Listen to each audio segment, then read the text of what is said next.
கட்னா நீதான் ம். அப்படின்ட்டு அப்படி என்ன அப்புறம் அப்புறம் யோசிச்சா வயசாயிடுச்சு, நம்மளுக்கு 32 வயசு சினிமாக்கார ஆயிடுச்சு. பொண்ணு கொடுக்க மாட்டாங்க, அது ஒரு விஷயம். ஓகே. யாரும் கல்யாணம் பண்ணி வைக்கல அவருக்கு, அது இன்னொரு விஷயம். சோ இத்தனை இது இருந்திருக்கு, அதெல்லாம் பின்னாடிதான் எனக்கு தெரியும். சரி, போதும் போதும். லிஸ்ட் ரொம்ப பெருசா போய்கிட்டு இருக்கு. அந்த பள்ளிக்கூடம் படத்தை தான் காமிச்சிருக்காங்க. காமிச்சு அதுல Okay. நான் நடிச்சதை தான் காமிச்சிருக்காங்க. அதுல நான் வந்து நரேன் சார் பண்ணார் இல்லையா, அந்த கலெக்டர் கேரக்டர், ஆமா. அந்த கேரக்டர் பண்ணியிருந்தேன். அவங்க அப்பா நான் கலெக்டர் நினைச்சினார். ஏய், சும்மா சும்மாங்க அதெல்லாம், அப்படிலாம் இல்ல. அவன் ஒழுங்கா இருக்க மாட்டான், அவன் பார்த்தாலே தெரியுது அவன் சரியான குடிகாரம் போல இருக்கு அப்படி இப்படின்னு. ஒரு 1 வீக் தான் பேசியிருப்போம். அவர் வந்து இங்கிட்டாண்டா ஒரு இழிச்சவாயா அப்படின்னு. பாருடா, சின்ன பொண்ணு ஏமாத்தி கல்யாணம் பண்ணிட்டு அண்ணே, கட் பண்ணா நான் போயிருவேன், நீ அங்கதான் இருக்கணும். இந்த மாதிரி நேரத்துல தான் ஏதாவது 2 வார்த்தை பேசிக்கிறேன், அதுவே கெடுத்துறீங்களா? ஆமா, என் வீட்டுலதான் நிறைய டெகால்ட்டி வேலை எல்லாம் பார்க்க வேண்டியதா இருந்தது. வயசு ஒரு ஆமாங்க. சரி, உங்க வீடு டெகால்ட்டி தான். மொத்தமே அது 1.5 மாசம் தான் நடந்தது இந்த பேச்சு. போன்ல தான், நான் மூஞ்ச கூட பாக்கல. என்ன பார்த்ததே இல்ல அவரு. பார்த்திருந்தா என்ன இல்ல உடனே கல்யாணம் பண்ணி. சினிமாவில் வந்து இப்போ நிறைய பேருக்கு வந்து நம்ம ஏதாவது ஒன்று பண்ணிடணும், நம்ம ஃபேஸ் வந்து வெளியே தெரிஞ்சிடாதா அப்படின்னு இன்னமும் கனவு கண்டுகிட்டு இருக்கிறவங்க நிறைய பேர் இருக்காங்க. ஆனால் உங்களுக்கு வந்து சினிமாவில் ஒரு நல்ல ஒரு ஃபேஸ் வேல்யூ கிடச்சிது. ஏய் இவரா, ஆமாம் ஈஸ்வரன் நல்ல அப்படின்ற மாதிரி ஒரு விஷயம் இருந்துச்சுல்ல, அதை வந்து இப்போ மிஸ் பண்ணுறீங்களா? இங்க பெருசா எதுவும் பண்றது இல்ல. பட் நீங்க சினிமாங்கிறது மிகப்பெரிய பேஷன் தான். எனக்கும் என்னோட ஒரு வெறி இருந்தது. பட் வந்து அந்த அந்த ஒரு பிரபலம்ங்கிறதோ ஒரு பாப்புலாரிட்டி அதெல்லாம் வந்து என்ன வந்து இது பண்ணல. நான் ஒரு தொழிலா தான் நினைச்சு பண்ணேன். காலையில போவேன், நம்ம ஒர்க்க பார்ப்பேன், முடிஞ்ச உடனே டக்குன்னு கிளம்பிடுவேன். ஆனா கிளம்பலாமா கேட்பேன். ஓகே முடிஞ்சிச்சு உங்களுக்கு. அதான் டக்குன்னு நேரா கிளம்பி நண்பர்களை சந்திப்பேன், வீட்டுக்கு வருவேன். சிலர்லாம் அப்படியே சாதிக்கணும்னு நிறைய பேர் அந்த லட்சிய உணர்வோட எல்லாம் சினிமால இருக்காங்க. நான் அந்த மாதிரி இல்லை எப்படின்னு. ஓகே ஓகேண்ணே. சினிமால இருக்கணும்ன்றது வந்து ஆசை, சந்தோஷம் தவிர அது ஒரு வெறியாவோ அது ஒரு அப்சஷனாவோ எனக்கு எப்பயுமே மாறல. அவருக்கு ஃபேமிலி தாங்க அப்சஷன். வர வேலையை தான் செய்வாரு. எங்கேயும் போய் ஒரு ஆபீஸ்ல நின்னு ஒரு சான்ஸ் கேட்டு அந்த மாதிரி எனக்கு தெரிஞ்சு பண்ணதே கிடையாது. ஏதோ எங்களுக்கு கல்யாணம் ஆகி 18th இயர் ரன்னிங். இது வரைக்கும் நான் அந்த மாதிரி பார்த்தது இல்ல. அவரு போய் மீட் பண்ற ஆள் அப்படின்னா வந்து சந்தானம் வந்து தவறாம மீட் பண்ணிடுவாரு, போய் பார்த்துட்டு ஹாய் சொல்லிட்டு வந்துருவாரு. அவ்வளவுதானே தவிர அந்த மாதிரி போயிட்டு அவரு அந்த மாதிரி எனக்கு வாய்ப்பு கூடன்னு நான் சந்தானம் கிட்டே கேட்டது இல்ல. அப்படியா? ஆமா. ஓகே. ஒவ்வொரு ஃப்ரெண்டுக்கும் ஒரு சந்தோஷம் இருக்கும். நம்ம ஜெயிக்கிறோம் அப்படின்றத தாண்டி நம்ம ஃப்ரெண்டு ஜெயிச்சிட்டா ஆஹா அப்படின்னு சொல்லிட்டு அதை பார்க்கும்போதெல்லாம் நமக்கு வந்து பழைய நினைவுகள் எல்லாமே ஞாபகம் வரும். அன்னைக்கு சொன்னான்டா, அன்னைக்கு செஞ்சுட்டான்டா அப்படின்னு. இப்போ சந்தானம் அவர்களாக இருக்கட்டும், மாறனா இருக்கட்டும், சுவாமிநாதன் அண்ணா இருக்கட்டும், ஸோ ஒவ்வொருத்தவங்களுடைய லொலு சபால இருந்த ஒவ்வொருத்தவங்களுடைய வளர்ச்சியை பார்க்கும்போது எப்படி இருக்கு உங்களுக்கு? ரொம்ப ரொம்ப மகிழ்ச்சியா இருக்கும். நீங்க சாமியார்னா ஆல்ரெடி எஸ்டாப்ளிஷ்டு அவரு. லொல்லு சபா நான் அவரை சந்திக்கும் போதே அவர் வந்து சினிமால சின்ன பூ மேல பேசலாம் பின்னு பிசுறு எடுத்தவர் அவரு. அதே மாதிரி மார்னன்னு ஒரு ஆர்ட் டைரக்டரா பழைய விஜய் டிவில எல்லாம் ஒர்க் பண்ணிட்டு தான் இருந்தாரு.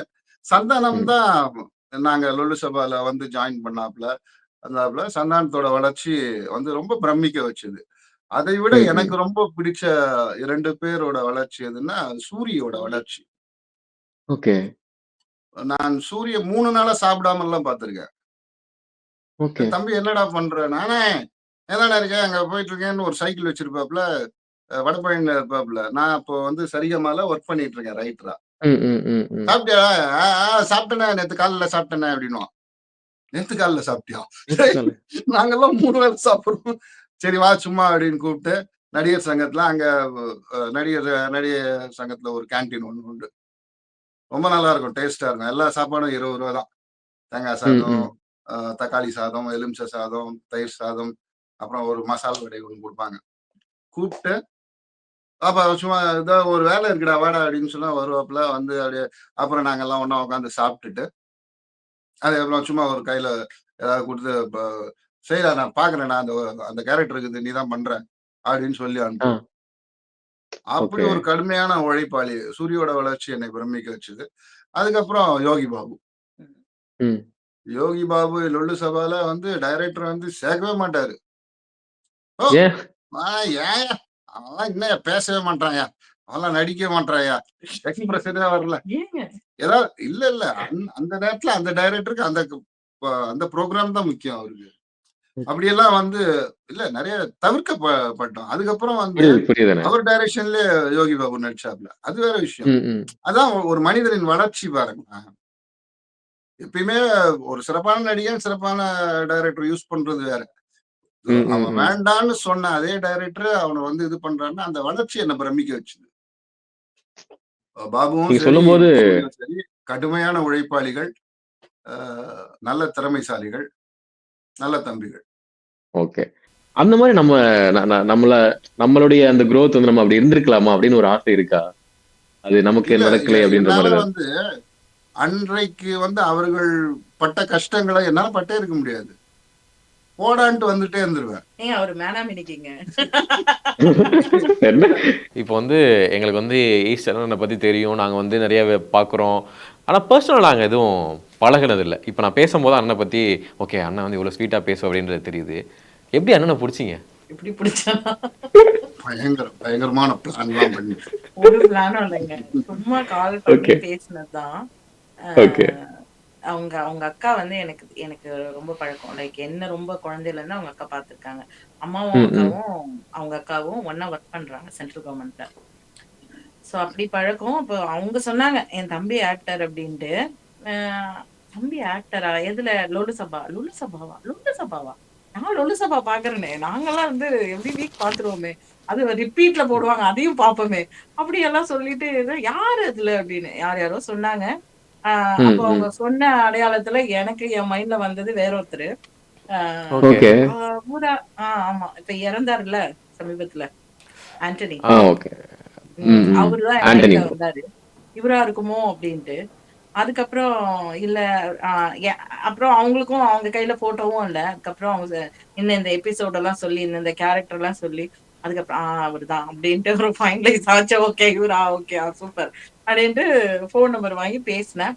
ரசிகைன்ட்டு. அப்டி பேசும்போது அப்டி பேசிட்டே இருந்தோம். அவ்வளோதான். அப்டியே ஒரு 1 வீக் தான் பேசியிருப்போம். அவரு வந்து சிக்கிட்டான்டா ஒரு இளிச்சவாயன் அப்படின்ட்டு ஆ முடிவு பண்ணிட்டாங்க. பார்றா! என்ன? சின்ன பொண்ண ஏமாத்தி கல்யாணம் அண்ணே, பண்ணிட்டு, அ அண்ணே கட் பண்ண அண்ணே யார் சின்ன கட் பண்ணா பையன்?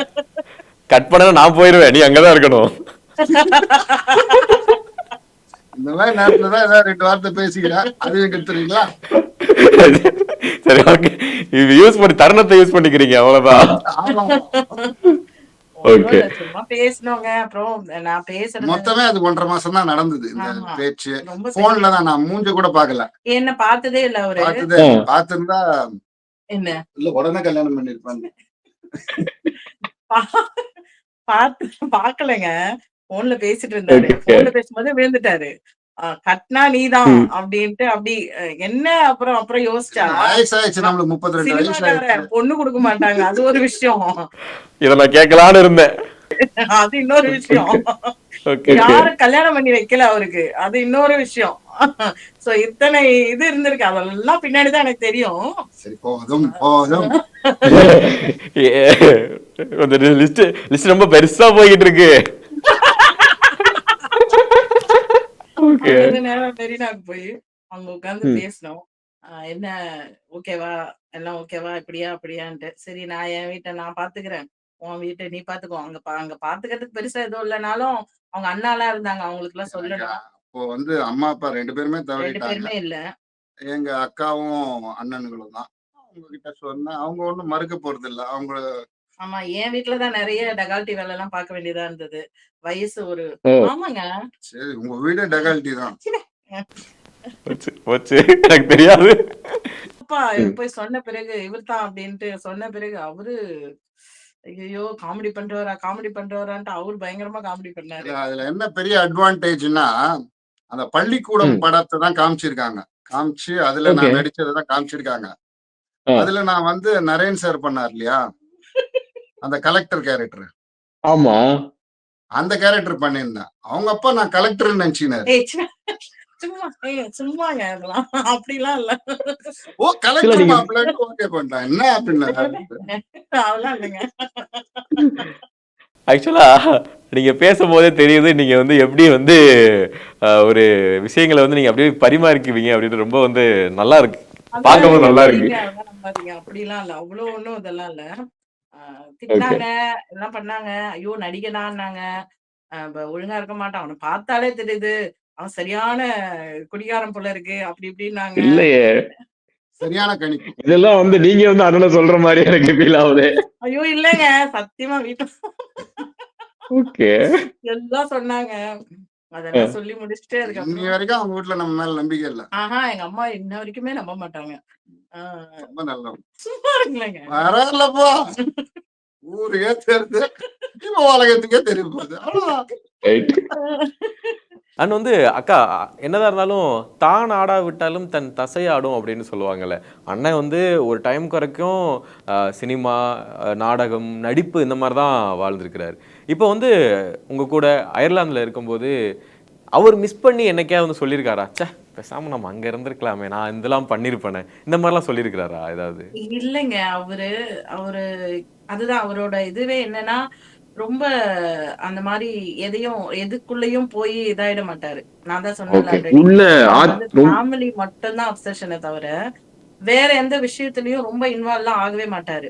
ஆ ஆனா, அவருக்கு அந்த வருத்தம் இருக்குதான். வெளிய சொல்லவும் மாட்டாரு. இன்னொன்னு என்னன்னா, இங்க இருக்க "என்னங்க உங்களுக்கு ஏதாவது ஃபீலா இருக்கா? என்ன யோசிக்கிறீங்க? எதாவது இருந்தா சொல்லுங்க" அப்படின்னு கேட்டோம்னா கூட, "அப்படிலாம் ஒண்ணும் இல்லம்மா, அப்படிலாம் ஒண்ணும் இல்லம்மான்னு" சொல்லுவாரு. ம். அப்படிதான். அவரு அதெல்லாம் இல்ல. இப்ப இப்ப இங்க வந்த பிறகு, இங்க என்ன ரெஸ்பான்சிபிலிட்டி? இங்க என்ன பார்க்கணும்? இங்க என்ன பண்ணணும்? ஓகே. பசங்கள ஸ்கூலுக்கு அனுப்பணும். நான் டியூட்டி போயிட்டு வரேன். எனக்கு பார்க்கணும். வீடு பார்க்கணும். இப்படி அவருக்கு மைண்ட் செட் வந்து அப்படியே கம்ப்ளீட்டா இந்த இதுக்குள்ள வந்துட்டாரு. அப்படியே அவரு கொஞ்சம் ஜோன் அவுட்டே ஆயிட்டாரு. ஒரு 3, 3 இயர்ஸா. இப்ப ம், ரீசென்ட்டா ம். தான் வந்துட்டு ரொம்ப அவருக்கு சொல்லிக்கிட்டே இருந்தோம். ஏதாவது ஒண்ணு பண்ணணுங்க. நீங்க ஏன்னா அவருக்கு நடிப்பு ரொம்ப பிடிக்கும். அவருக்கு நடிப்ப தவிர வேற எதுவுமே தெரியாது. அதுவும் சொல்லிர்றேன். வேற எந்த வேலையுமே செய்ய தெரியாது. ஆ அ எழுத்து அதான். எழுதுவாரு, ஓகே. நடிப்பாரு. அவ்வளவுதான் ஓகே. தெரியுமே தவிர, நைஸ். இந்த இங்க ஏதாச்சும் ஜாப் போலாம். இங்க ஏதாவது பார்ட் டைமா பண்ணலாம். நெறைய பேர் சொல்லுவாங்க. அங்க ஏதாவது பார்ட் டைம் வேலை வாங்கி இப்ப கூட கமெண்ட்ல எல்லாம் ம். சொல்றாங்க. அப்படியே அவருக்கு ஒரு பார்ட் டைம் வேலை வாங்கி குடுங்க அப்படின்னு. அவருக்கு வேலை தெரியாது ஆக்சுவலி. அவரு அந்த எந்த வேலையுமே பண்ணதே கிடையாது. சின்ன வயசுல இருந்து நடிச்சாரு, படிச்சாரு. அப்புறம் அப்படியே இதுக்கு போயிட்டாரு. டிவி போயிட்டாரு. இந்த மாரி ஃப்ரெண்ட்ஸ் ஏதாவது வேலை செய்யும்போது இந்த ஃபாஸ்ட் ஃபுட்டு அந்த மாரிலாம் கொஞ்சம் அவங்க பண்ணப்போ கூட இருந்திருக்காரே தவிர, அவருக்குன்னு ஒண்ணுமே தெரியாது. எந்த தொழிலும் கத்துக்கல. அவருக்கு தெரிஞ்ச ஒரே தொழில் நடிப்பு தொழில், எழுதுறது, டைரக்ஷன் பண்ணுவாரு. இதெல்லாம் நல்லா பண்ணுவாரு. அவ்வளவுதான். அதனால எனக்குமே அது கொஞ்சம் கஷ்டமா தான் இருந்தது. ஏன்னா இங்க கூட்டு வந்துட்டோம். இங்க ஒண்ணுமே ஒரு எக்ஸ்போஷரே இல்லையே அப்டின்ட்டு. அப்புறம் இங்க நெறைய ஃப்ரெண்ட்ஸ் எல்லாம் சொல்லிக்கிட்டே இருந்தாங்க. ஏதாச்சும் ஓகே. பண்ணுங்க ஈஸ்டர் உங்களுக்கு ஃபேம் இருக்கு அப்டின்ட்டு. அப்புறமா தான் அவரு ஸ்டார்ட் பண்ணாரு. இந்த சின்னதா YouTube, அதுக்கப்புறம் Instagramல ஏதாவது நான் சொல்லுவேன், உங்க கருத்தையாவது சொல்லுங்க. ஏன்னா இங்க நாங்க நெறைய பேசுவோம். நெறைய அரசியல் ம், பேசுவோம், ம், ம். சினிமா பேசுவோம், நெறைய ஊர்க்கதை பேசுவோம். அதனால நம்ம பேசுறத நீங்க அந்த பிளாட்ஃபார்ம்ல பேசுங்க. உங்களோட பேஜ்ல பேசுங்கன்னு சொல்லி, இப்பதான் ரீசென்ட்டா கொஞ்சம் வீடியோஸ்லாம் போட ஆரம்பிச்சாரு. அவரு கொஞ்சம் நல்லா ஹேப்பியா இருக்காரு. அந்த வீடியோஸ் போட்ட ஓகே. பிறகு. ரொம்ப ரொம்ப ரொம்ப நன்றிகள்ண்ணே. நீங்க நடிப்ப நிறுத்தியிருக்கீங்கன்னு சொல்றீங்க. ஆனா, தமிழ் மக்கள பொறுத்தவரைக்கும் ஒரு தடவ வந்து அவங்க வந்து மனசுல பதிஞ்சுட்டாங்கன்னா, அவங்க என்னைக்கும் வந்து அவங்க மனசுல இருப்பாங்கன்றது தான் உண்மை. எல்லாருக்குமே தெரியும். ஸோ நன்றிகள்ண்ணே. Thank you. ரொம்ப ரொம்ப நன்றி. ரொம்ப நன்றி. ம்.